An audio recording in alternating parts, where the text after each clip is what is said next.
Not too high. It's in front of my face. Fortunately, it's where a microphone needs to be. That's true. Yeah. I think we're Is about that? Are there. you happy with that? I'll do. Do. It will do. Based upon the quality and quantity of the data they continue to return. It'll do. That'll do, pig. I know. You Too feel like that? sniffly. Do you? Hay Still got fever, a yeah. cold? No, Is it hay hay fever? Yeah. Oh, Hay fever. Stop it. Welcome to Guess the Weight of That Dinosaur Bone. Guess whether the dinosaur had feathers or not. That'd be a good game. Yeah. I mean, they don't know, so there's no correct answer, but Do they not? why don't you get fossilized feathers, do you? Do you not? I don't think so. Do you not like it? I've never. It's like it's an never absurd. I mean, maybe considered you it. do. Maybe you do.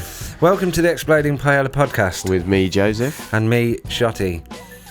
You'll find us on. It's been a while. It has been a while. YouTube, Rumble, and Spotify, wherever you are listening. Please do like, follow, and subscribe. Also, check the description for more information, where you'll find a link to our Patreon page. And if you head over there, you'll get access to exclusive content.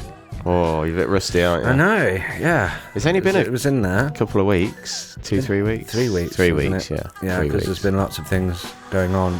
Yes. And I mean, look how many timers literally have arrived over those few weeks. There's It's been a- massive additions. Incredible few weeks in the world of timers. Yeah, it really has. There's new tomato, champagne bottle, the lemon, which actually says Exploding Paella on it. Does it? Yeah. Oh, wow. It's I need to check engraved. that out. Thank you, Vicky. Thank you, Vicky. Oh, it really does. Yeah, it says Exploding almost. It's like a little bit missing. Yeah. Which she was really disappointed about. Oh, no, it's good. But I kind of thought maybe they've got like set templates for, you know, Happy Mother's Day and this, that, and the and other. Exploding and then- Paella's not in there. No. Like, what is this? Yeah. We can't sell this at this they've been price. like- yeah, they've had to do that last minute. Yeah. Yeah. So, and a new chef on the end, and the penguin is new. Yes, I like to think that that's engraved by hand. And Yeah. that person had never done that before, so it was a world first for them. Yeah, well, possibly was. I don't think anybody else. I mean, they're probably still thinking about it when they go to bed at night. Like, what are they doing? Exploding paella. That can't be a restaurant, surely. You never know, they might search it online and find the new website, Yes. which I will put on the screen, because even though we bought the domain, I'm not sure whether it's hyphenated or not. I can't remember. So I'll put it on the screen. It'll be on the screen somewhere about now. And head over there. You'll find links to everything. And some other stuff it as out. well. But it's all in development at the moment. So we'll tell you more about that. In the coming weeks. Hi, Joe. Hello, Michael. What's going on? We've got a new table. Oh, yeah, new table. Yeah, as well. which is pretty cool. It's pretty fun. New table, You've which really- once was... Upped the table game. Yeah, it was a chest of drawers initially, but now a table. So there you go. I think it's magnificent. Oh, good. I'm glad you think so. I do. It still stinks of paint. Yeah. So if either of us pass does. out at any point, it's not because we've been. I wonder whether it is that, because I do feel a little bit queasy. Maybe. Yeah, I think I just feel a little bit like that today. A malaise, a general malaise. General malaise. Yeah, he'd Yeah, be terrible at getting anything done. general malaise. Is Like, that- should we invade that country? Well, maybe Ask next week. General admission. He's always in. Yeah, he's always in here. He's always in it. Yeah, He never gets barred from anywhere. No. General admission. he's always there. Yeah. So what's going on? Yeah, no, we've had a break for a few weeks. There's been some stuff going on. I came down with a horrendous cold. Yeah. So Loads of people have got that at the minute. yeah, so doing a It's podcast awful. would have been horrendous for anyone listening, because it's already bad enough to hear my monotone, let alone. I mean, it wasn't great. It wasn't great. Interestingly, I was watching this guy. He keeps popping up on reels and shorts and Yeah. stuff. I'm not sure where he's from. I guess he's kind of like Eastern Asian. I don't know where he's from. If that makes sense, you know what I mean. Yeah. But yeah, he talks about speaking, and how to teach yourself how to speak, and like, I'm not doing very well at all. You wouldn't have thought that I've been actually watching I this thought you guy. meant like actually speaking, and it was aimed at like 3-year-olds or something. No, Oh. like, yeah, it's going to be one of those podcasts. Public today. speaking. Yeah, that kind of thing. Yeah. Well, and just in general. Yeah. But he was talking about, like you can remember a melody in a song. And he was saying that's also what you need to do when you're talking about a particular subject, like the way that you actually say it, and also pausing instead of saying and all that kind of stuff. Yeah. And he talks about this. But actually, if you have a little bit of a melody in your voice like this, then people are more likely to remember what you're saying than if you walk into a room speaking, and it's also the tone and the speed and everything else. But I found it really interesting. I could just imagine him doing that in like Aldi, asking where the lettuce was, and like people being like, "So, do you know where the lettuce is at all?" Yeah. You're like, who is this guy? At least then, I get shop it. assistant would remember. Well, that they would never conversation. forget him. No. Yeah. But I thought that was really interesting, actually. Yeah. And I thought it was very interesting. I mean, there is a lot of tricks, not tricks, but tips and tricks, as it were, as people would say, to like public speaking, keeping 100%. people engaged, even just one-to-one conversations to make people feel more at ease. That's what I was going to say. It's not just public speaking. It's oh, hold on a second. We just started waffling and about how many timers we've got, and we've not even set one off. Is the chicken new as well? No, the chicken's been here a while. Has it? Yeah, but the. Did we use There's way too much choice. This chef's new though. Yeah, he looks kind of friendly, and I can see which way he's facing. Yes. Start him off facing us. Okay, I'm gonna set him and then figure out which way that is, because I'm feeling mildly what? Oh, he's stiff. He's a stiff chef. Stiff chef. Stiff chef. I feel like he could be How like loud a is rapper. Stiff chef, straight out the Bronx. Sounds like he's carving That to me, a pheasant bone. oh, that sounds like the old school sound effects they used in like James Bond when a bomb was going to go off. I shouldn't have said that word, but No. not. We're not in an airport or anything. Yeah, you've got to be careful saying stuff like that, because I've noticed now on YouTube when I upload these things, it does, because you put podcast in the tags and stuff like that in the title.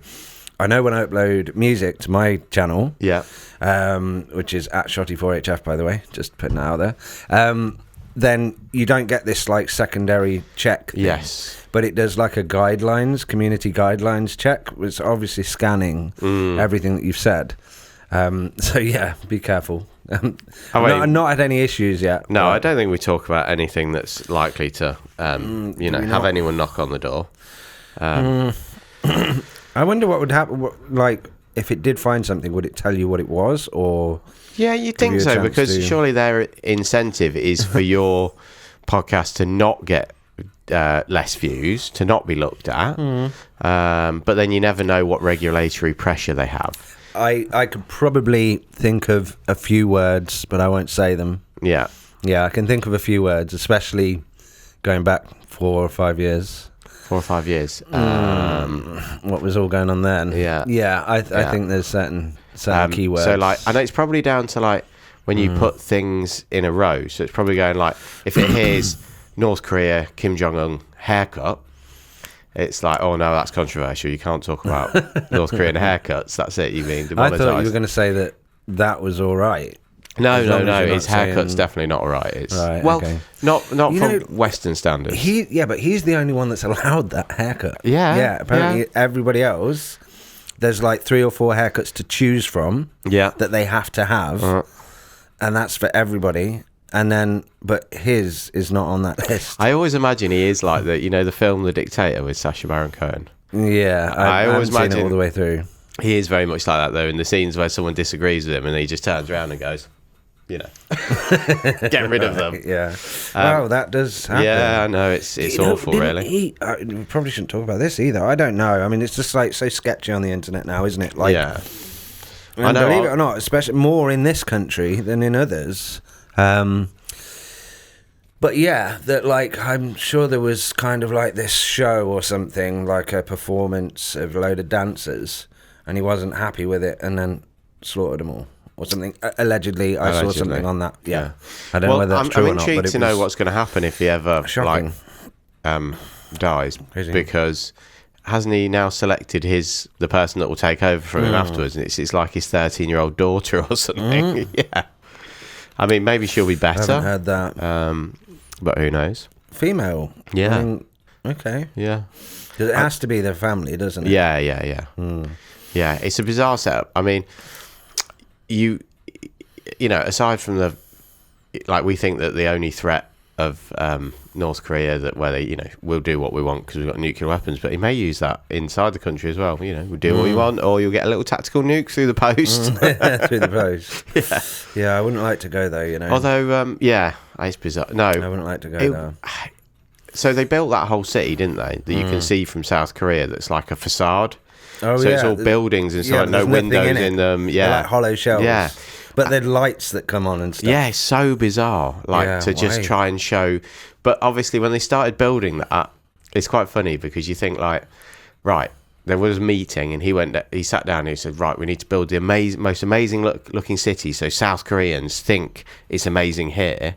So maybe someone will defect and tell us all the secrets or whatever. And then when they started building it, camera technology was like, only really rubbish. Like you can still see the pixels in the camera, and then by the time they finished building it, everything was HD, and it's like, well, it's not going to work anymore, is it? You know, or telescopes or whatever. No, but I've seen that though. It does look very real. Yeah. It does from a distance. Yeah. They'll have to start doing that here soon.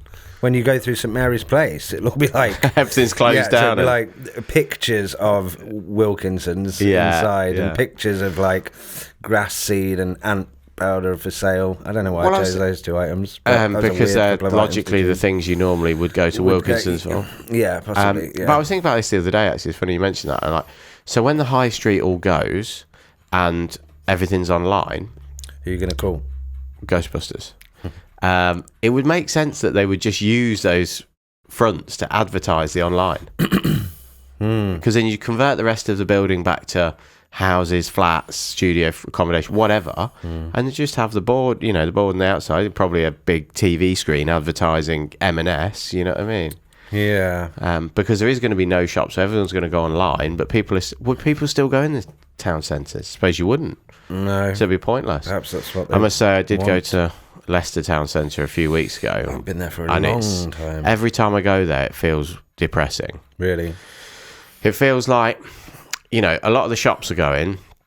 It's a lot more run down. There seems to be more homeless people and, people that obviously seem to be suffering with, addiction. And not that they are necessarily depressing people, but seeing, they might be happy, but seeing that they're maybe in a position they don't want to be in. Yeah. And, and it just, feels very, very, like it's a gradual phase through to, it just all being not a thing anymore. Like, there's kind of no coming back from that, is there really? No. You wouldn't have thought.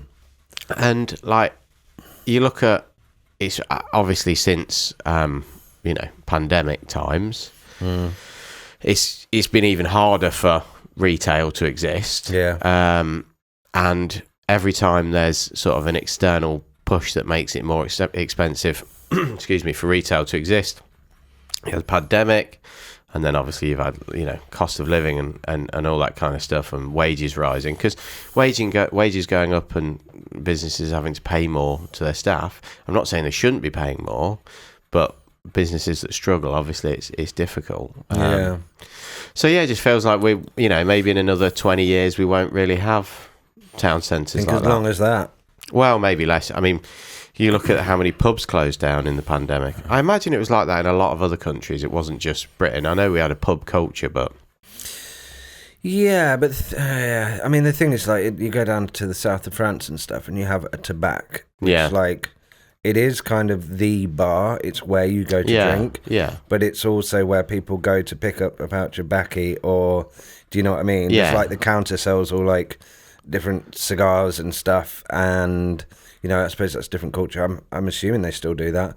But also, then there's food on the menu, and there's like everything else. But they're never very big. They don't really have the public house. No, yeah, as one as thing. such. It's No, only doing that. Yeah, it's like they don't really have that. Yeah. That's, you know, the only place I can compare it to.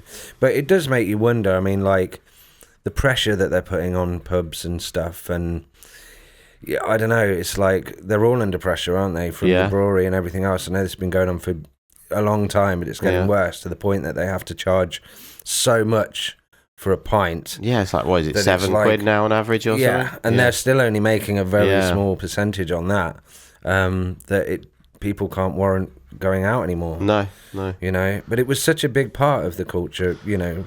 Oh, yeah. Again, you know, we talk about this a lot, don't we? But like the kind of the degrading, the dissolving of anything that's like community, the church, the congregation, the pubs, even community centres, like for years, like there's one near us that's been all knocked down, you know, on Roman Way. And it's like, you know, there used to be all these community centres. Yeah. Has that been knocked down now? Yeah, I believe so, yeah. Wow. But what's going on? Like, nothing's been replaced with anything. There's not like we're getting rid of this system because we've got a better system. I was having this conversation with someone the other day, and they'd been watching a documentary about like failings of the social services system and how it was leading to you know, kids committing crimes and stuff like that. And I was like, you know, it's all very well and good to just blame it on the social services system, but it doesn't have the funding anyway. So, you know, I think it just, everything goes back to that same problem that we've got, that in Britain especially, we live with this feeling that we are this rich, important country, and we're not a rich country anymore. No. You know, GDP per capita is just going down and down and down. So therefore, there's less money for services, effectively, all the time. So, you know, I don't really know how they fix it. I mean, I do feel like at some point the NHS will go and it'll be privatised. I mean, that's been on the cards for years, and they keep, you know, the Americans wanted to buy it. I'm sure the Germans bought a load of, you know, various public services, you know.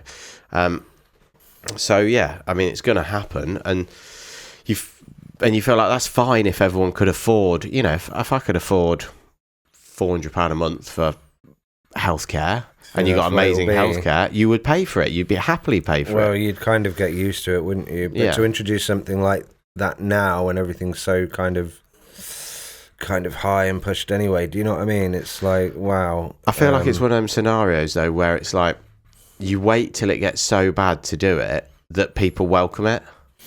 Well, yeah. You know, so it just keeps getting like, you know, trains have always been expensive, but they were never that expensive. And they go, oh, we're putting new train lines in. We're going to do HS2, but it's going to be expensive. But people are like, well, that's great, though, because I can travel quickly. So I'm fine with it. You know, whereas realistically, you shouldn't be fine with paying an extortionate amount of money. Yeah, but it's only like, isn't it shaving off like 20 minutes of one journey? Yeah, I mean, it's only Birmingham or something. Yeah, because it's only going as far as 20 Birmingham. minutes. Yeah. Like, so you're spending 2 billion pounds to save 20 minutes. My argument always was as well that most of the people that would travel for business, because you're trying to stimulate business further up the country, well, that's not really a thing anymore because loads of people work from home and do stuff on Zoom calls, and not Zoom anymore, but, you know, Teams or whatever. And B, the sort of person that's travelling for a meeting probably doesn't matter whether, you know, they're not having an 8-hour meeting. It's not like you're stimulating. Yeah, you're not giving them much of an opportunity to, like, you know, go shopping and eat some, like, pret-a-manger or whatever it's called. You've got 20 minutes. Yeah. Like, you're still going to have to grab a ham and cheese slice and walk while you're eating. Well, yeah, and you're not... And also, if you needed to be there for that time, just get on the train 20 minutes earlier, wouldn't you? Well, also, like, how many of the people that would travel would, you know, that distance on a train are people that actually they produce something, so like, for example, if it's someone who's just getting to go for a meeting, well, it doesn't change anything. The job they're doing doesn't actually necessarily produce anything.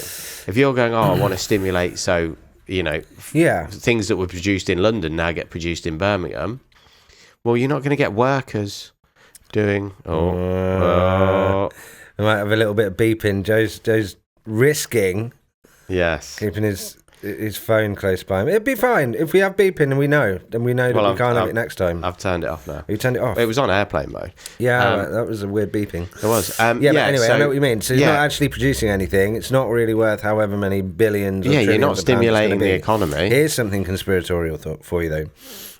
There is this there's a plan supposedly of where these smart cities are going to be in the UK, where they're going to be green areas where people no-go zones, right? This is all part of this plan, and they're going to move people out of the green zones into these high-rise smart cities. Yeah. And there was kind of a map detailing this that was circulating. I'm not sure where it was from, possibly at a guess, World Economic Forum kind of stuff. This smart, where the smart cities would be. And incidentally, when you overlaid the HS2 line, it perfectly connected all of these smart cities. Yeah. Just this one line, and everything else outside of there was going to be no-go areas or limited. So green bands. You can have. So because they're trying to. I was watching something the other day. They're trying to bring fresh air and water into this system to somehow kind of monetize it and limit it to people. So again, with this carbon credit system, you're going to have so many carbon credits available to go and get some fresh air. Otherwise, it will be limited to you. Unless you've got money. Yeah, well, it's not. This is the whole thing about the carbon credit system. It's not going to be for everybody. It'd be for the people at the bottom. But this was very interesting, and they were basically saying, I'm sure it was some spokesperson, it was again WEF or something like that, was basically saying we need to find the only reason people aren't paying for fresh air and water and natural kind of nature itself is because they haven't found out a way yet to monetize it properly. To monetize it and incorporate it into everything else. But it should be kind of restricted and so if you look proportionately given the Middle East, for example, if you're wealthy, and obviously water is a issue. You can have a nice villa with green gardens and everything else. If you don't, you're just living in 40 degrees and sand. Wells. It's interesting. I mean, they're obviously whether what I saw was I'm doing a Donald Trump thing here, aren't I, with my hands. What I saw. We're doing great. Incredible. We're great. Incredible. But it was very interesting. And this and you think, well, why are you spending billions to shave 20 minutes off a journey? Yeah. Just so somebody's got a bit of extra time to get a ham and cheese slice, but still going to get to the meeting at exactly the same time. Yeah. That's on one journey, 20 minutes. Oh, great. You know what I mean? Yeah. When the trains are 20 minutes late anyway. Yeah, it's pointless. Then you're not going to solve that problem. No. But we're going to get there 20 minutes earlier, but you'll get there, train's cancelled, you're on a bus. Yeah. So, it doesn't really make sense to be spending all of this money. So, is there a deeper... an ulterior motive. A deeper reasoning for this infrastructure that's going to tie in with they've got broader plans. And this is going to fit quite nicely with all the stuff that they haven't yet unveiled. Yeah, I mean, there is a lot of... the funny thing is, since the pandemic, and certain things that were proved to be false after that, a lot of people have become far more conspiratorial. And unfortunately, there seems to be good reasoning for that. And, in a lot of cases, there seems to be a lot more going on than we ever thought. I mean, it's hard to not come to some conclusions that would be outside of the fray of, conventional thinking, when there's so much going on and there's so much that seems to be blatantly just out there now that this, They're trying to tighten up on it, though. Yes, I mean, yeah. with the Online Safety Act and everything else. Yeah. They're basically giving the government the discretion to take that website down. We don't want that website available in the UK. We don't want you looking at that. We don't want you looking at that. Well, so eventually, like, if we live in this world where the mainstream media narrative is kind of controlled and peddled and whatever, is, what did you say, orchestrated, whatever. You're going to end up in a situation where the internet is like that as well. So whatever you're getting from a mainstream media outlet, it's going to be mirrored when you go on the internet, no matter where you go. I mean, I think it's going to be very difficult to, unless you make it outright illegal with high punishment for going on the deep web, or Yeah, but you got to remember, most people just won't do that. As soon as you make it difficult, most people won't. And that's the thing, At the moment, it's not difficult to get alternative news sources. You can just go on X. You can go on various different websites. Yeah. But obviously, these social media platforms have been coming under different amounts of pressure. Yeah. Excuse me. And obviously, like, X has come under pressure from certain European countries to, adhere by certain regulations. And there always should be some regulations, but it shouldn't be to the point where it restricts freedom of speech and freedom of information. Freedom of speech. Freedom of... But then, you also kind of go, well, you look at the whole Epstein thing, and the fact that, that was such a huge revelation, such a huge revelation, but the average person has forgotten about it because of the war with Iran. So it wasn't even that they needed to sweep it under the rug, per se, whoever was implicated and whatnot, because it's just disappeared on its own through, I mean, there's still people shouting about it, like, quite rightly so. Yeah, so they should be. But... Yeah.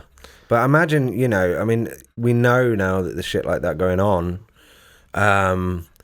If you really tighten up this kind of, with this Online Safety Act and everything else, and what's it called? The schools bill. I can't remember. I might look it up in the break and then come back to that. If you'd have already done some of this, like, what's the word? Regulatory, legislation 5 years ago, none of this would have come out. Yeah. Because the internet that information wouldn't be able to circulate because, any office would just be able to apply pressure. Yeah, just go, no, we're going to take that website off limits, and that is what the internet is like in places like North Korea and China and stuff Iran, like that. I mean, they have their own version of the internet where it's very limited information, and it's only the information that, incidentally, the Communist Party want you to see. Yeah. But that's kind of, okay, we've got to be clear. There is a need, of course, to protect children from the harms of the internet, and I totally agree with that 100%.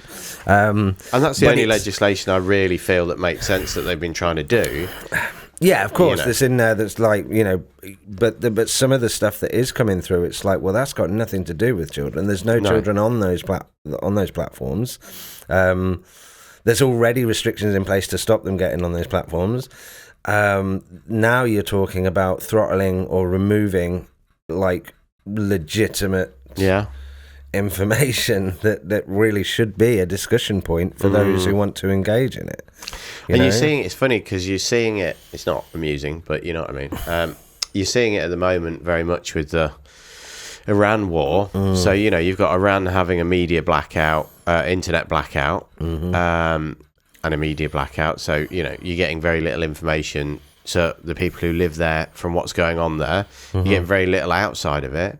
Yeah. By all accounts, Israel are limiting what the media are able to show. So, there's been more strikes that have landed in Israel, but they've been, they've more or less made it illegal to show that footage. And apparently the same in Dubai and some of the other countries. So everybody's doing it. America's massively trying to control what we're seeing. Yeah. The narrative. And it's actually quite an unusual situation that we've got at the moment, because never before have we had. So, like, if you remember when Russia and Ukraine started, you had a lot of imagery coming from Ukrainian independent sources. Yeah. You know, of what's going on and atrocities and all these kind of things. And of course, it was swayed one way, but still, you had a lot coming out. Whereas now, you've got multiple countries involved, but none of them want to allow any information out, which is an unusual situation, because then, you know, it's very hard to actually figure out what's going on. Yeah, and I just think, you know, from a point of view of, you know, and I'm just saying de facto, like, we are funding this war, we are sending whatever to this war. Why shouldn't we know what's going on? Especially if we're supposed to back the decisions made by the people we elect into power, then we need some kind of transparency, surely. But this is the point. We're not supposed to back them. They do what they want to do, and that's the thing, isn't it? You know, it's not. You know what I meant by that? Yeah, I mean, but I'm not that's the way saying it should be. The war needs to stop. You don't get it misconstrued. I'm saying, oh yeah, we need to back this war and blah blah blah. Yeah, maybe we do. I'm not saying that, like I say, de facto. But like, we need to know what's going on. No, but this is the thing, you know. You can't fabricate it and shape it just so that, like, you know, I mean, that's propaganda. Yeah. That is propaganda. Like, full on. But this is what I'm saying, like, you know, I'm agreeing with you that, you know, if if a president or a prime minister decides that you're going to war, that should be because the general consensus of people in that country want to, you know, agree with it. I mean, I was listening to a chap speaking the other day, and he was talking about how, so he had advised every president from 2002 up to Trump's current term. So not Trump this term, but Trump previously. Yeah, he was a professor. He taught like war strategy, and he was saying that at the end of America has never won a war where they weren't attacked first. Right. So they didn't win in Afghanistan. They just decided to pull out, and the Taliban immediately took control again. So they didn't wipe out the Taliban that they wanted to do. They didn't win in Vietnam. They originally started with 5,000 troops and took over an air base, and ended up with 500,000 Americans in Vietnam, and ended up pulling out because they couldn't win. There was no win there. Yeah. You know, the only war that they've actually sort of won per se was World War II. And at the end of World War II, obviously Pearl Harbor got them into the war. Now, whether that was, you can theorize about whether they had any hand in that themselves, or whether it was just the Japanese doing it off their own backs. You know, whether they helped set the stage for them getting involved in the war, because some people, you know, theorize that. Yeah. But at the end of the Second World War, when Japan had surrendered, 22% of Americans were all for just nuking the rest of Japan. So that showed you that you know, that was a poll that was taken. So that basically all that shows you is that because of the way the war started, they was, you know, your average American was so up for that war that it meant that they could go as far as they needed to go to win that war. Yeah. So now what they try and do is to gain public support. Yeah. Fabricate the news, fabricate whatever's in the media. Or at least control the news and, you know, propagandize what they can. Yeah. To get the country behind the war. Because perhaps if we knew the truth, you know, I'm not saying, you know, or if the people knew the truth, then there would be speculation as to whether it was morally correct. Yeah, so if you look at Vietnam, basically the reason why Americans pulled out of Vietnam was because essentially the American public got to the point where they no longer believed it was a worthwhile thing to be doing, which meant that there was such political pressure that they had to pull out, because I forget which president was in charge at the time, but it meant that, you know, it would massively negatively affect the party. And that's the position Trump's in. I mean, also this guy is, you know, very well informed. He was speaking on a very large podcast, you know, millions of subscribers. He's very well vetted. He knows what he's on about. It's not, conspiracy or anything else. And he was saying, America's stuck in the escalation trap now. So obviously Trump's decided that he wants to make a move on Iran. Quite what his end goals are, I'm not sure he even knows, because it seems to be on a daily basis he changes, his mind. And some people inside his administration have said from day to day he will decide what's going on that day when he wakes up, not based on previous, planning. Let's just hope he didn't get out of bed and stub his toe or something. Yeah, and be like, right, that's it, invade Greenland. Yeah. They're getting it today. Yeah. So that's not a good way to work, is it? Just no, day by day. And thing. also, he last year dismantled a lot of the framework of American bodies that would, so like you had within the Defense Department, you had a lot of people that were employed, and they were just employed to monitor situations, put together war plans, put together intelligence, and he got rid of a lot of the people that would be the sort of people that would go to him and be able to say, right, this is what we theorize is going to happen with this action. You need to, he basically surround himself with yes men, and very few of them at that. Right. So I'm not sure he does even understand the situation they're in. Well, so he's stuck in this trap where, they use the build up. They hoped Iran was just going to go, okay, we'll come back to it, and apparently they were actively negotiating. Also, apparently they were actively negotiating last year before they bombed the nuclear sites in Iran, and were very close to a resolution, and Israel did something which caused an issue there. So basically, they've had this build up. A deal's not been done for one reason or another. They've then decided they're going to go into, and bomb Iran. But then you have a period where, because of, the American military is very, very sophisticated.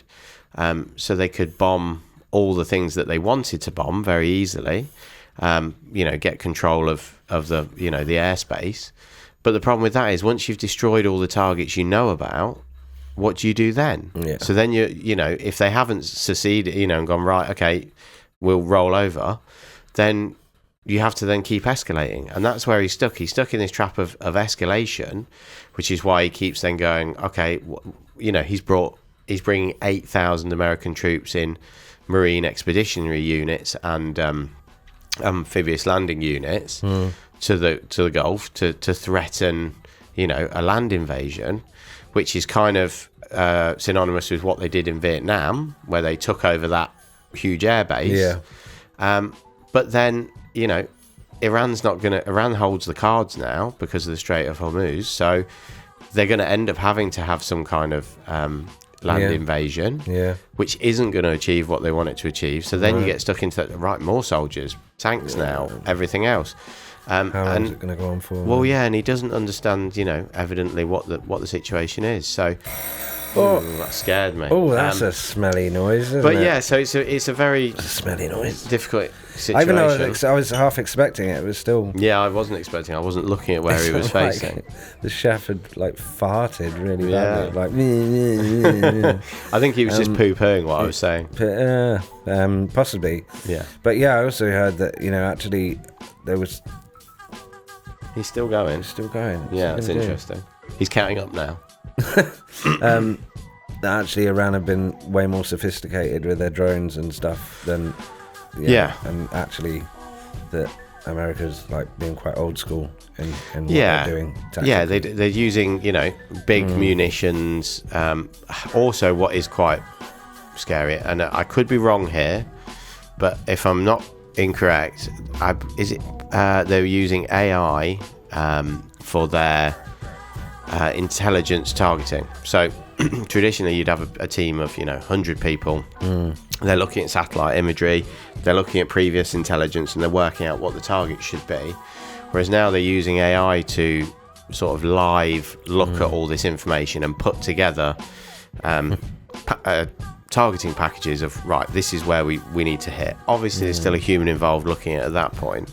I was going to say, the AI at the end go, here's what you selected for. If you like, I can help you find 5 more missile sites. Would you like me to do that next? Here are the locations of 5 religious government figures. If you'd like me to find the 5 more most likely, but yeah, so that's what they're doing, and then it's crazy. It's crazy. I just hope it's over soon, and prayers and thoughts go out to all of those people caught up in this conflict at horrendous. this time. And I do need a break, so we will have a break, and we will be back after this short commercial break.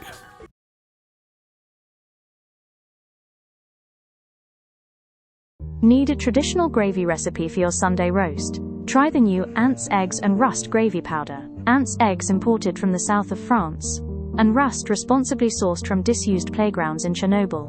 Aromatic but worryingly bitter. Will leave you with the flavor for days.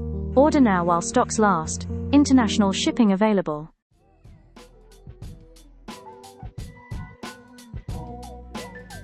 And we're back, and we hope you enjoyed that.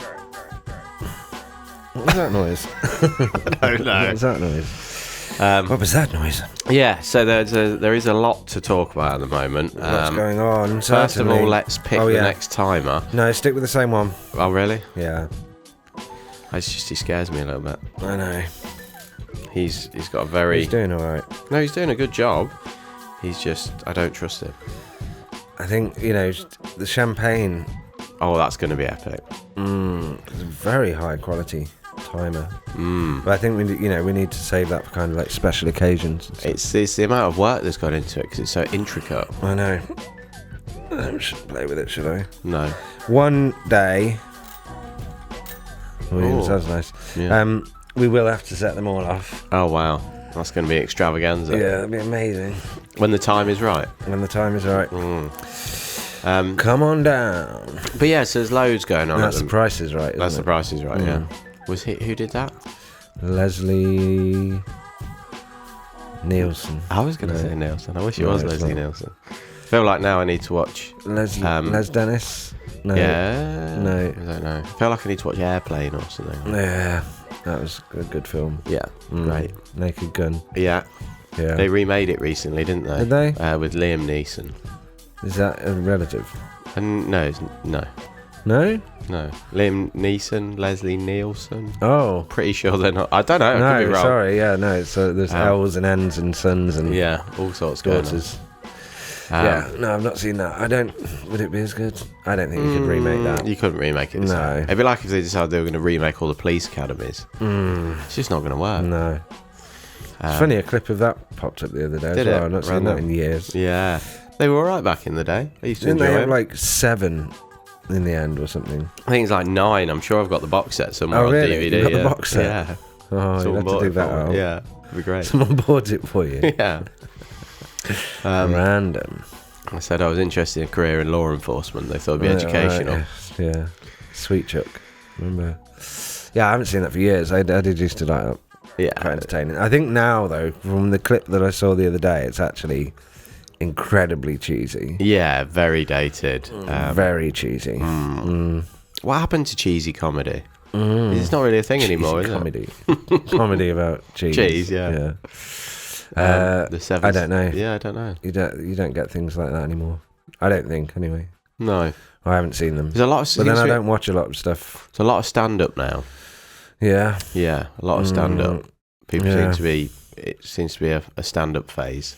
Yeah, there's always been stand-up, though. Yeah, but it's like it's had a bit of a resurgence where it has become a lot more popular and people go and see live stand-up shows. No, you always had, like, Ken Dodd and... Ken Dodd? Yeah. You know who Ken Dodd is, surely. Yeah. Is it Ken Dodd? With his tickle sticks and the teeth? Yeah. Yeah. Ken Dodd. Apparently Roy Chubby Brown's still going with his mildly offensive. Bob Monkhouse. Les Dawson. Yeah. They were all like stand-up comedians. Yeah, but they were all like 20 to 30 years ago. Yeah, I know, but that's what I'm saying. Stand-up's always been a big thing. No, well, it was big then. I think it sort of died off a little bit. Right. And now it's really big again. I mean, if you were to look at someone like Jimmy Carr's career, he's way more famous and popular now than he was 10 years ago. I suppose. You always had that like live at the Apollo. Yeah, but then now Like I think they're like stadium stadiums. shows they're doing. They're that popular. Right. Okay. Michael McIntyre. Yeah. All of those kind of. Yeah. Yeah. Have you ever been to like a? thing like I've that?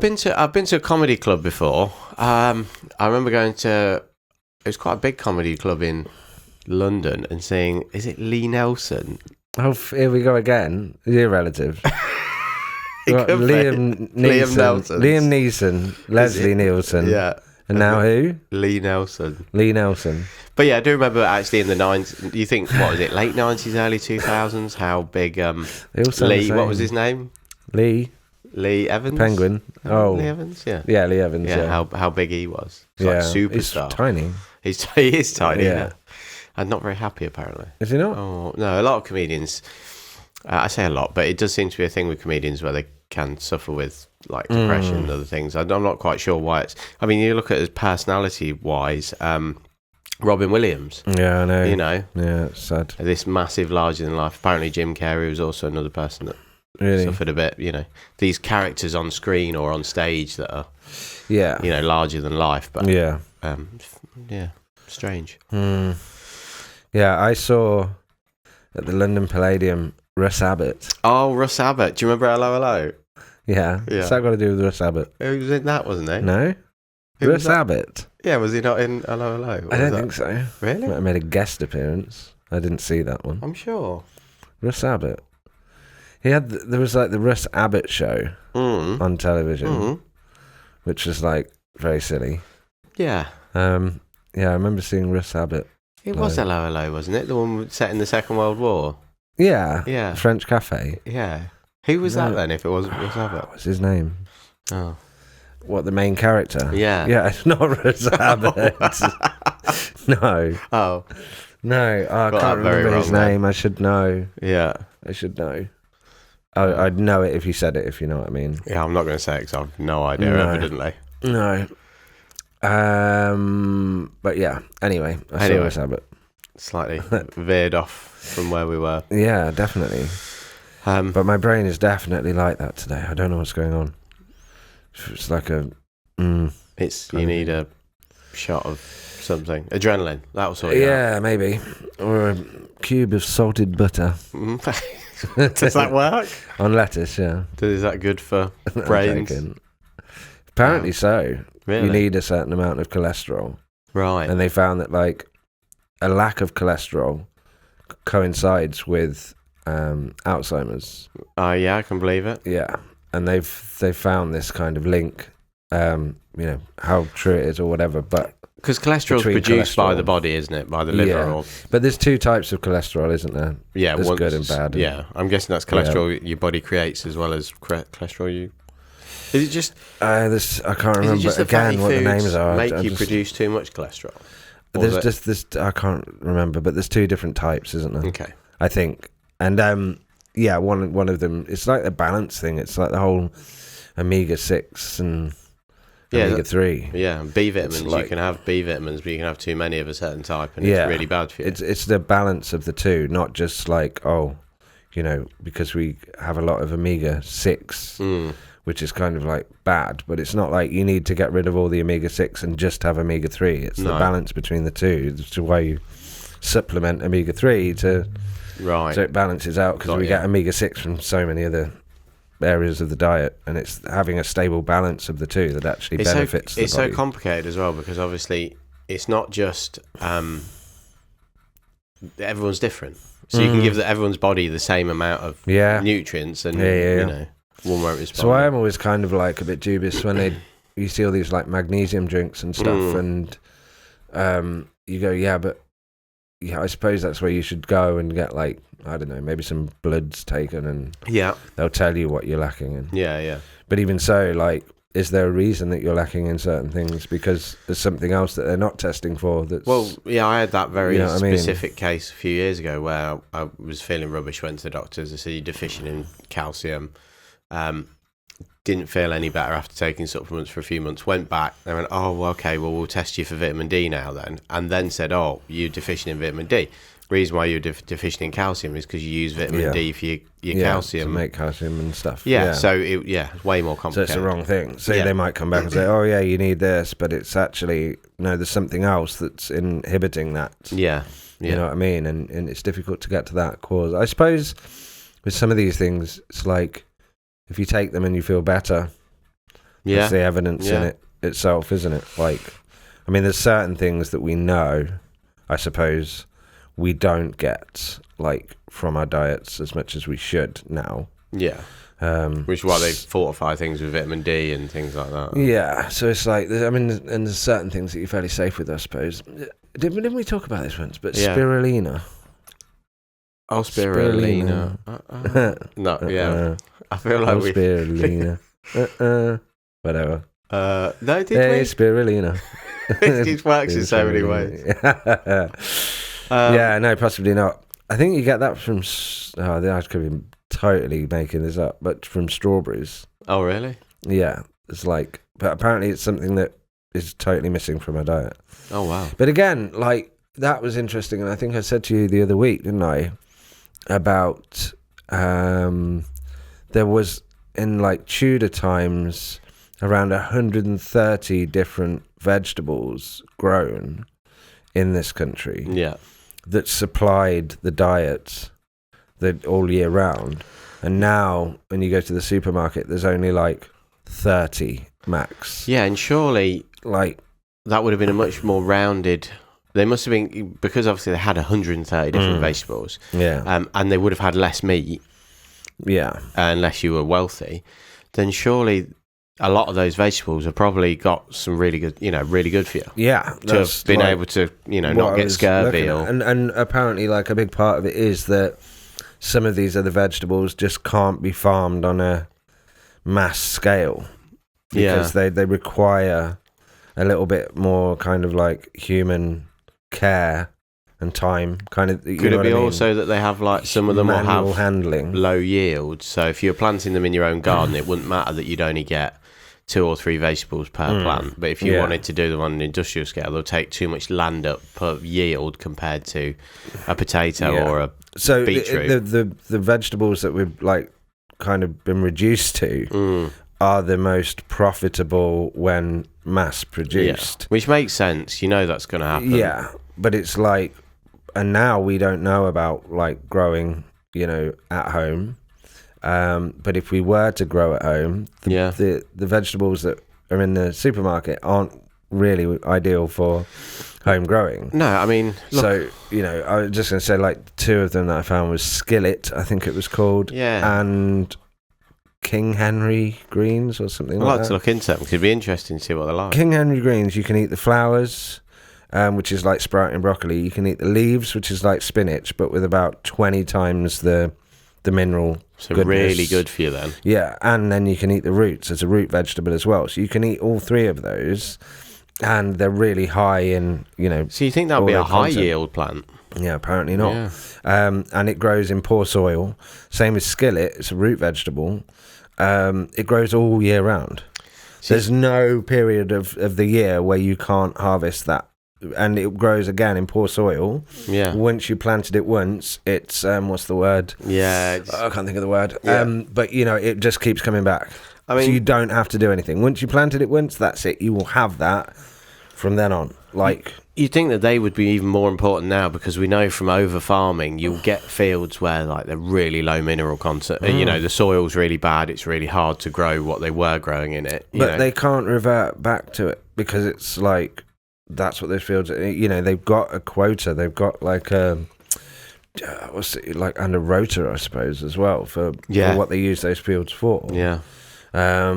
So yeah, I thought that was really interesting that there's like 100 vegetables or something like that missing from the ground now. Yeah. That could be feeding us all year round, that we could grow at home very easily. And they just don't exist. And when I looked online, there were, sure enough, you could get seeds for these things. But look at even like fairly normal vegetables like runner beans. Like you don't really see them in the shops anymore. Very, very rare. But yet people still grow them at home. They are seasonal though. And I can't think what... shame your phone's not on. I think going forward, I'm going to have a laptop here. Yeah. You know, we'll do it properly. We'll have one each. We can play chess. But yeah, because there's a word and I can't think of it, and it's annoying me. Like perennial, but not. Is it? Is it perennial? Yeah, I think it might be perennial. Yeah, maybe. I mean, if that's Is that right, the word I'm thinking of? possibly. Well, we were only talking about it like. I the other know, week. but I feel like since we were having that conversation, my IQ has dropped by about 37 I feel points. exactly the same. I don't know what's going on. I feel like I need to just go and lie in the sun somewhere, and then That'd be lovely. for like 3 days, and then I'll be back on point. Yeah, I think that's partly. I had a lovely day yesterday, and it was warm, it was sunny, and I felt on the ball. And I woke up this morning and it was a little bit dull, and it's gone incredibly windy. Storm Dave's coming for you. Yeah, it is Storm Dave as well, isn't it? So this Storm Dave will have already passed by the time you watch this, but I hope you all kept yourself safe from Dave. Do you think, like the channel, it's just a rerun of an old storm? Of an old storm? Yeah, The best bits. Yeah, and nobody gets paid for it. Yeah. The comment is like, you've been framed, so it'll be like the storm carrying a chair away and it landing in a dustbin or something over and over again. Whatever. Yeah, Storm Dave is coming this Easter. Happy Easter, by the way. Yeah, happy Easter. Yeah. So what are we supposed to do after Easter? Lent's before Easter. Yeah. Is there any time period after Easter we're supposed to observe? I'm not familiar. After Easter Sunday. Yeah. I'm really not sure. A week of feeling like you have to eat chocolate that you don't want to, but people have given it to you. So Do you still get no, people giving it? Very rarely, very rarely. No, neither do I. Someone did give me an Easter egg this week, though. Did they? Yeah. Wow. But I ate it early. Is that bad? Possibly. Is it? I don't know. Oh, it had mini eggs in it, if that makes it any better. Mini eggs. Yeah. Although I was really disappointed because it was like 4 in a bag, and I'm like, well, oh, really? It wasn't worth a plastic bag. I've bought a mini eggs Easter egg for somebody yesterday, and I don't think they're in a bag inside. I also bought a can of matte black spray paint at the same time. And what was interesting is when you shook them, they sounded the same. I wonder if anyone like thought that you were going to like matte black the Easter egg or something. It was a strange thing to go in for, to be fair. 2 Easter eggs and a can of spray paint. Yeah, needs must. It does annoy me though slightly that Easter eggs are only a thing at Easter. I mean, I know that's such is the nature of Easter eggs, but do you never get a craving for an Easter egg in November? And you're like, oh, an Easter egg would be all right. They're not the same anymore anyway. Have you seen, like, and I probably shouldn't say this, we won't say the make, but, like, there's been, like, photos and videos of, like, all these shelves full. Like, nobody's buying them anymore. And they reckon it's due to an ingredient change. Oh, so they don't like the taste? Because they don't use milk anymore. They use vegetable oil or something. Yeah. And emulsifiers instead of milk. I thought you'd say they use like Coffee Mate or something. We all know about that, don't we? Yeah. I did actually buy some milk the other day for the first time in about 6 months. Did you sort of take it out of the shop under your coat because you felt like it was wrong or something? People were going to judge you? No, I tell you what it was. This is like really weird, but I had a cupboard full of packet pastas. Right. You know, like they required the 100 ml of milk. Yeah. And a knob of butter. If you fancy. Yeah. That's what it says on the back. Fancy a knob? Drop some butter in. Yeah, it says like 100 millilitres of milk, 250 millilitres of water, and a knob of butter, in brackets, if you fancy. That's such a random... Well, of course I fancy it. You're like... Well, ridiculous statement. Why wouldn't I want a knob of butter? Yeah. Although I will say... Yeah. A knob's a gas work as well, isn't it? Yeah. Sorry. I do get very disappointed if I've done this a couple of times and I've accidentally bought unsalted butter, and it's just not the same. Oh, really? Mm. The butter I get is only lightly salted. Yeah, I can deal with lightly salted. Mm. You wouldn't get one that said heavily salted, would you? Maybe. Yeah, heavily salted. And on the side, it's just got red because it's so bad for you. Yeah. And then a big red tub. Yeah, with like like a biohazard mark on the top or something. Heavily I would buy that, I salted. think. I'd have to try it. Yeah. Definitely. You'd be really thirsty afterwards. Comes up with a 2-pack of water or something. Yeah, it's like I was thinking, like a dime bar, and it's got like all crunchy bits in it. Crystals. Yeah. I'd say what, salt's got to be cheaper than butter, right? So that would probably be a way to make some money. Let's do it. Yeah. Let's Heavily do it. salted butter. Heavily salted butter. If you like.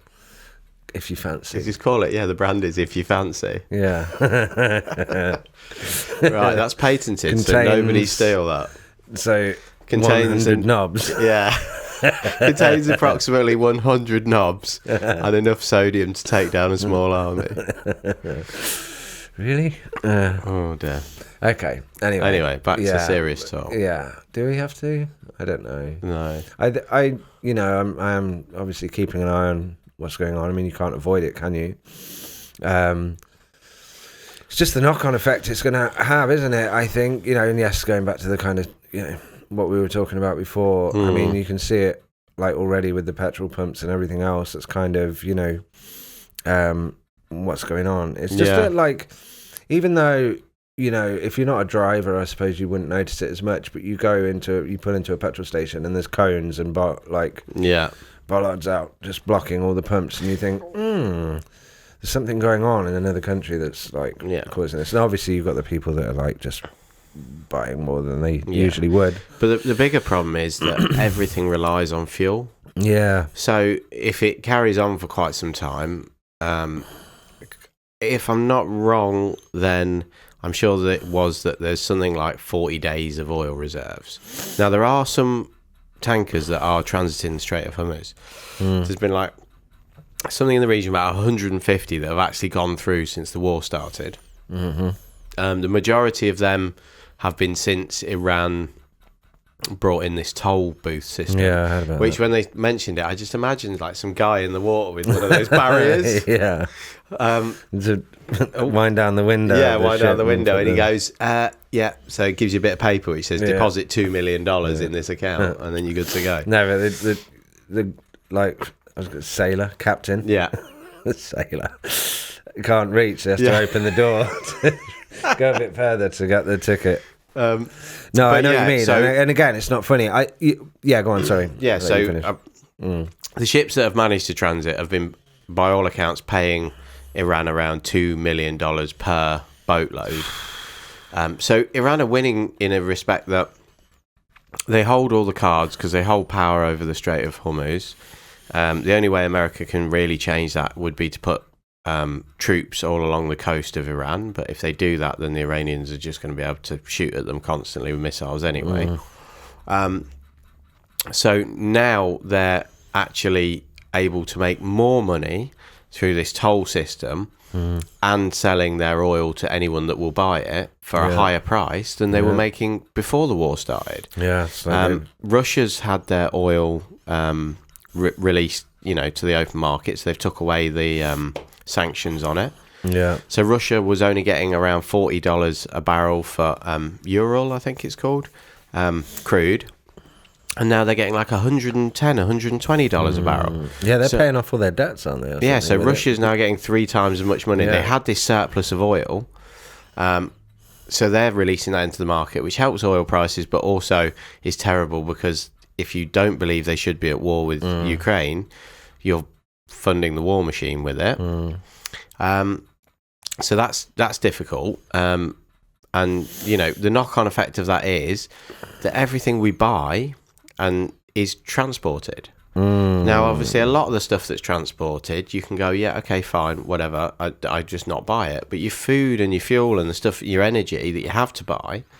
Yeah. And the problem always feels like whenever you get a period like this and you get big inflation, well, we've just had 4 years of inflation or 3 years of inflation. Clearly, everything was at a point where the global economy was turning down anyway, and we were still suffering with high inflation but low GDP, so wages aren't really going up, but inflation's still climbing. And then you've got another round of inflation. Yeah, and all this stuff. But it's what's kind of like happening on the far side of the world, if you can call it that, in Australia and New Zealand and Japan and everything, because they get like 75% of their oil from the Strait of Hormuz, and nothing's coming through. And yeah, some of the action that they're taking over there is like kind of, you can almost expect to see that happening here. And the one video that I was watching of this farmer talking, like with all the crops behind him ready to harvest, they had no diesel for the like irrigation pumps to keep it watered. They had no diesel for the tractors. They had no diesel for the lorries to transport it. So it was all going to die, basically. Yeah. And if that's on a mass scale, it's you've got to wait then again until the end of the year now. Yeah. To be able to grow that again. Yeah. And for that to be ready to harvest this time next year. That you're missing an entire cycle if it's a yearly crop like that. You said this was grown from whenever it was last year. So that's a yearly cycle. So that's, you can predict from that, quite clearly, a year's worth of interruption. Yeah. Of shelves being emptied. So whether that's whatever it is, barley or whatever, wheat and I think there's going to be a lot of examples of that where it is like, don't worry about do worry about, but the issue now is not the biggest issue. The biggest issue is going to be 3 months from now, 6 months from now. That's what I'm saying. And obviously, if the war ended tomorrow, the Strait of Hormuz was just open, full bore, we would still be behind. Yeah. But you would probably have enough time for the oil to get out of there, to get to where it needs to go, to stop having a period where the oil reserves have run out and it's really being restricted. Yeah. Obviously, it's a different case in Australia because they're so far away. But, it's normally like, if you look at it, takes 3 weeks for an American military boat to get from America to the Middle East. Then in roughly... how long it takes? Yeah. One of the Marine Expeditionary Units. It has to go down, though, really, around Africa Around and the then Cape. back up. Yeah. And that's what a lot of ships are now having to do as well. So they're going further away than they would have done from the Middle East, which is causing shipping to go up as well, which then puts up... So ships take longer to get there, and they use more fuel and whatnot, so the price goes up. There is a lot of stuff that comes here by ship. Yeah. You look at those like the Maersk, shipping containers, like what cargo ships is what I'm looking for. Yeah. There's a lot of stuff. Well, if you're driven by just the rail terminal at Daventry, which is just where stuff has come off the boat and it's come up to factories and warehouses that are there. Right. You have hundreds and hundreds of shipping containers there. Right. And there's only like 10 warehouses there or factories. It's not like... You're not even seeing probably 0.1% of what's coming off the boats, Those shipping yards, like, and obviously you've got the Shenzhen, is it, in China? And, those shipping yards, man, are like full on, like all day, picking up those boxes and offloading them. And these ships come in and come out. And it's like, we don't realise how much of what we get on this island, especially... that comes from shipping. Yeah. It doesn't really come from any other means, does it? Well, shipping and roads. So if you look at a lot of your fruit and veg that comes from Spain and Italy and Eastern Europe. Fair enough. But then all of that stuff, even if it's not shipped, is going up because diesel's gone up 50%. Yeah. So it's like you can't get away from it. No. I think there's going to be like some issues, man. Yeah, and the worry is it's like with the pandemic. Like, we had the initial lockdown, this, that and the other, and that was the thing we focused on. But actually the bigger issue that affected people was not the initial first couple of months. No. It's the aftermath of that, and I feel like it's going to be one of those situations again.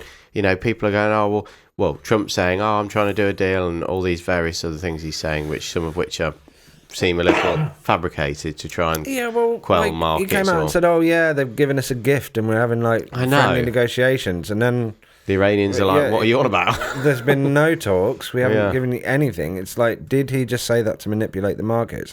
Now, have you seen the video of Netanyahu that it's iffy, man. Like from an AI standpoint, because he's got like a shirt pocket, and then when he turns sideways, it's completely gone, and then when he comes back, it's like this pocket's disappeared, and then it's there, and it's like, you know, some of those quirky like little AI sort of anomalies kind of thing, and then somebody had freeze framed it, and there's like one bit where he's talking, and his whole row of teeth are missing. So yeah, like, it looks very there. AI generated. You can like it's almost the only giveaways now with AI because it's so well featured on the face and the focus points. But like, there's some weird stuff going on. The weird question is like, why would you do that? Why would you AI that? Because you don't really have a need to. I mean, it's not like the Iranian leader who's like, I don't want to have any communication because I might get killed. Yeah, you know, they're not able. But to... it's like, oh no, I'm busy. Just give the people a thing. Like, you know, this is the speech that I've pretty much written anyway. Yeah, just feed it into that thing and get it to do that. Like, just do that for now, and I'll come out. If we, like I say, if we know that the Pentagon's using it for military targeting, how are they not using it for things that aren't important? This is weird. Like when there was an Iranian speaker like doing this video of kind of a retaliatory speech or something and saying we're going to do X, Y, Z, and you look at it and you go, is this AI? I mean, I think it's like 4 or 5 episodes ago where I'd seen that thing that one night where a guy was talking in his laboratory. Yeah. And it was the first time, and this is going back like 3 months or whatever, 4 months, first time I'd really had to sit and go, I don't know. Yeah. Before you knew. You just knew. Yeah. It had this kind of mannerisms and said, and you can get, and the tone was wrong with the way it looked. And you could see it even with basic images, you know, because obviously people are really complex images. Yeah. But like basic actions of a hand doing something, you could just see it a mile off, you know, whereas now. Yeah, that one time, and I was like, I really cannot tell this. I could guess, but I can't be sure. No. And the thing is, if it was like that, you know, and we know it's accelerating so fast, and then you've got this Iranian speaker saying all of this stuff, is like, is he even there? Is he even saying this? I mean, the one thing I do feel like is the videos that come out of Iran, I feel like, so I feel like their normal videos of someone speaking are probably less likely to be AI, but they seem to be trying to get a lot of AI videos of, you know, missiles being launched and all these other things. Well. But it's all propaganda on both sides. Yeah. And, you know, who's like, I get that there's been, you know, Israel have had Netanyahu specifically has had an issue with Iran for over 20 years. Yeah. You know, he's been touting that they need to go. And some people are even theorising that one of the reasons this war started was because hilarious. He was prepared to take extreme measures to try and remove the regime. Yeah. So America felt like they had to get involved with them to maybe stop them going further than they should go. Because if they started bombing all the power plants and desalination plants, and if they decided to use any small tactical nuclear weapons, there's like no going back from that. Even though apparently Israel don't have any nuclear weapons and they're not part of the nuclear proliferation treaty yet, it seems to be that everybody knows they've got nuclear weapons. Which the one thing I'll say before I stop talking about them that I can't wrap my head around is how Israel can fight a war on 4 fronts. So, you know, Hamas, Hezbollah, the Houthis in Yemen, Iran. How they can do all of this. They're a tiny nation, and how they've got the money to do it all. If it's not that America's been funding it all from the day dot, and you know, and if that is the case, then surely America has to answer for some of the Israeli actions, because you know, I don't know where they get their funding from. But you think about like any normal country, you have natural resources, you have a fair amount of industry, but Israel's so small. Is it small? Yeah, in comparison to your average country. Yeah, it's quite a large. But it's very wealthy. Map. Yeah, but you know, this goes back to like the whole. I was talking to somebody about this last night. The whole Ottoman Empire and the fact that, you know, the British and the French forces set up this area for it to be Israel at that time, and then when all the conflict kicked off, they backed away and kind of left them to it. Perhaps there's still ties in how much money they get and stuff like that. Who knows? Who knows? But let's see. You know, it's like I said at the end of the last half of this episode. Let's just hope that, you know, things get sorted, man. Yeah, I mean, I think, you know, my one sort of takeaway from it is that, you know, people shouldn't panic. We should just be mindful of what's going on. Panicking is not useful. We don't need to panic. Panicking is one of the reasons why there might not be fuel at the petrol station, because people are panicking. Same thing they did in COVID. You know, this is not the first time something like this has happened. You know, it's not the end of the world. It's not World War III. But when we are in a position where we're able to, you know, if in Britain, if we're in a position in 2 years where we're able to use our votes or our right to protest to make sure our governments do what they should be doing in the future, then we should do it. Yeah, 100%. 100%. Again, it's just strange times when you've got these videos coming out and you just don't know whether they're real or not. Yeah. It's very strange. I was kind of laughing a little bit a few minutes ago because I just remembered this thing where, it's the last thing I say, it was where there was a news report, and I got it somewhere. This was from years ago. It's all about, like, you know, 2001. Yeah. And the news reporter said something like, the Taliban leader has made his first audio recorded statement for the first time in 10 years. And then it just went, and then faded off. And then it went back to the thing. And I was like, was that it? His first audio recording in 10 years.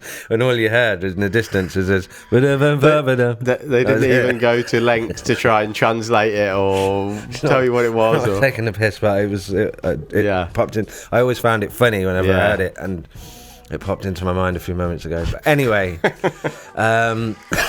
like, that's all he had. So is that all you got to say? Yeah, okay. Hardly worth pressing record, was it? Although it might have been a really powerful. Maybe it just took him 10 years to write this song, and he was singing, actually. Yeah, we'll be back.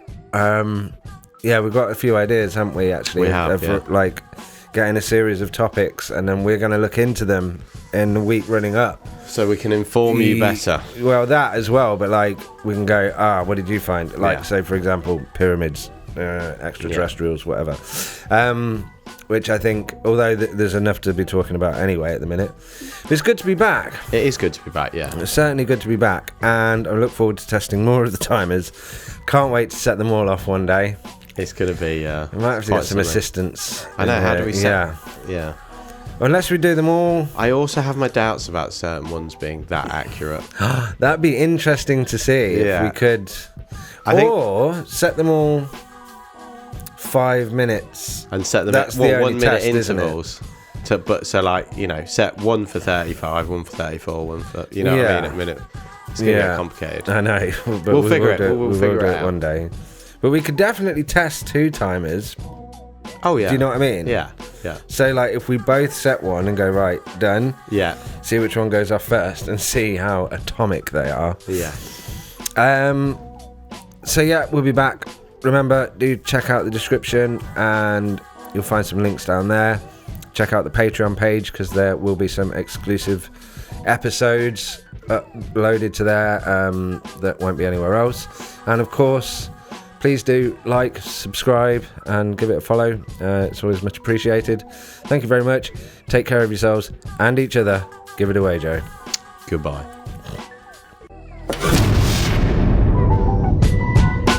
Based upon the quality and quantity of the data they continue to return.